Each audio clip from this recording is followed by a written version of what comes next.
మార్చి 28వ తేదీకి చరిత్రలో ఎంతో ప్రాముఖ్యత ఉంది. ప్రపంచవ్యాప్తంగా మరియు మన తెలుగు రాష్ట్రాల్లో జరిగిన కొన్ని ముఖ్యమైన సంఘటనలు ఇక్కడ ఉన్నాయి. తెలుగు రాష్ట్రాలకు సంబంధించినవి.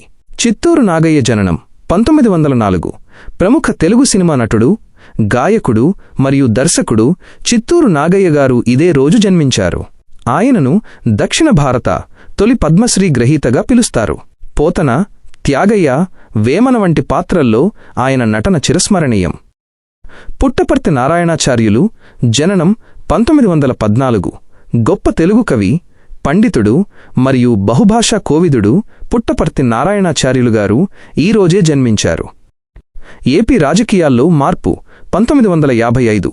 ఆంధ్ర రాష్ట్రంలో రాష్ట్రపతి పాలన ముగిసి బెజవాడ గోపాలరెడ్డి గారు ఆంధ్ర రాష్ట్ర రెండో ముఖ్యమంత్రిగా ప్రమాణ స్వీకారం చేశారు. భారతదేశ చరిత్రలో మొరార్జీ దేశాయ్ ప్రభుత్వం 1977. భారత స్వాతంత్ర్య చరిత్రలో తొలిసారిగా కాంగ్రెసేతర ప్రభుత్వం ఏర్పాటైంది. జనతా పార్టీ విజయం సాధించి మొరార్జీ దేశాయ్ ప్రధానిగా బాధ్యతలు చేపట్టిన సందర్భం. సైనా నెహ్వాల్ ఘనత 2015. భారత బ్యాడ్మింటన్ స్టార్ సైనా నెహ్వాల్ ప్రపంచ నంబర్ 1 ర్యాంకును సాధించి ఈ ఘనత సాధించిన తొలి భారతీయ మహిళగా చరిత్ర సృష్టించారు. ప్రపంచ చరిత్రలో ఇస్తాంబుల్ పేరు మార్పు 1930. అప్పటి వరకు కాన్స్టాంటినోపుల్గా పిలువబడే నగరం అధికారికంగా ఇస్తాంబుల్గా పేరు మార్చబడింది. 3 మైల్ ఐలాండ్ ప్రమాదం 1979. అమెరికా చరిత్రలో అత్యంత ఘోరమైన అణు ప్రమాదం పెన్సిల్వేనియాలోని 3 మైల్ ఐలాండ్ అణు విద్యుత్ కేంద్రంలో జరిగింది.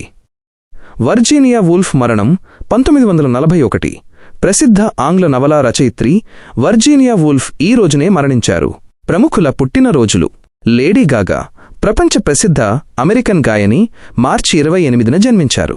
అక్షయ్ ఖన్నా బాలీవుడ్ నటుడు అక్షయ్ ఖన్నా పుట్టినరోజు కూడా ఈరోజే.